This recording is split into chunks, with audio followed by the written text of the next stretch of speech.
iShowSpeed didn't just make a cameo in WWE. He created moments that shook up the entire show. From taking an RKO while dressed as a Prime bottle to getting speared into viral history at the Royal Rumble, every single second felt raw, chaotic, and 100% unexpected. If you're new here, make sure to like, subscribe, and turn on the bell. We bring you the wildest, most unpredictable WWE moments. iShowSpeed somehow convinced WWE to let him roll up to the grandest stage of them all, WrestleMania 40, trapped inside a giant Prime bottle. Yes, a human-sized energy drink with limbs. The man stood ringside, waddling around in costume while Logan Paul fought for his life in the ring. Everyone knew it was Speed from the jump, because no one else moves like a caffeinated squirrel on roller skates. Eventually, Speed couldn't help himself. He started messing with Randy Orton, arguably the worst idea you could have in a wrestling ring. Speed leaned in too close, trying to distract Orton with his usual nonsense.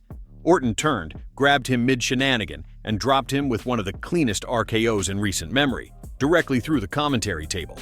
The table shattered, the crowd popped, and Speed lay there motionless like his soul had been Alt F4'd. His debut ended with zero offense, maximum pain, and everyone wondering why a Prime mascot had to die that night. Speed quickly realized that WWE superstars are not Roblox avatars. He bounced off a few guys before accidentally ending up next to Bron Breakker, who was trying to push Otis over the top rope. Otis, the human refrigerator, was holding on for dear life. Bron had the upper body, but needed help with the legs. Speed didn't hesitate. He grabbed Otis's feet and started yanking with all the muscle mass his 135-pound frame could offer. To everyone's shock, it worked. Otis went flying out, and Speed celebrated like he just beat Elden Ring without taking damage. He acted like it was a planned tag team moment, when in reality he just showed up at the right time with the right grip strength. Otis probably still doesn't know who threw him out. He just knows some dude in red pants was involved. Following the accidental elimination, Speed did what Speed does best, celebrate like he just won a Grammy. He hit the middle of the ring, jumped high into the air, and pulled off a full backflip, followed by the most aggressive shoe the WWE ring has ever witnessed. Unfortunately, he forgot one key detail. Bron Breakker was still in the ring and had the personality of a roided-up wrecking ball. Just as Speed shouted "Shoe" to the heavens, Bron turned around, sprinted at him, and speared him so hard that Speed's next stream might still be buffering. The celebration lasted 3 seconds. The recovery? Unknown. He lay on the mat folded like a used lawn chair, possibly contemplating early retirement and re-evaluating his life choices. With Speed completely folded on the mat after the spear, Bron Breakker scooped him up like expired groceries. No resistance, no drama, just raw manhandling. Bron walked him over to the ropes and dumped him out like taking out trash. Speed didn't even land on the floor. Instead, he got caught by Otis, who had been sulking ringside like a bouncer kicked out of the club. Otis, recognizing the man responsible for his elimination, hoisted Speed up and flung him like a discus. Speed landed half on the announce table, half on his dignity, and rolled off into obscurity. His Royal Rumble career had ended in under a minute, and yet somehow, it felt like a full episode of reality TV.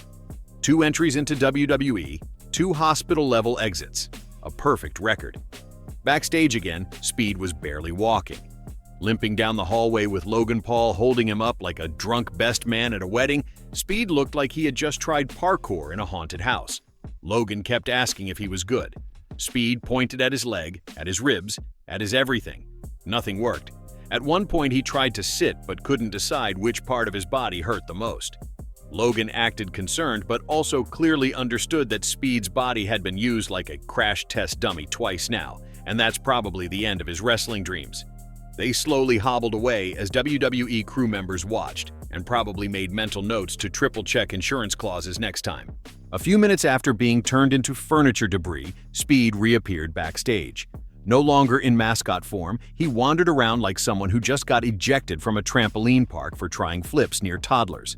He looked genuinely lost, holding his back, clutching his neck, trying to figure out which direction his skeleton was facing. Production crew kept their distance, probably thinking they weren't paid enough to babysit a dazed YouTuber. Logan Paul eventually walked in, barely holding in his laughter, and asked if Speed was alive. iShowSpeed's time in WWE didn't make sense, didn't last long, and didn't end well, but it was impossible to ignore. He walked in loud, left broken, and somehow still made every second worth watching. If he ever steps back into that ring, it won't be about wrestling. It'll be about watching the most unpredictable man do the most unnecessary things on the biggest stage possible. Like the video and subscribe, because if Speed shows up again, it's not going to be normal, and we'll be ready.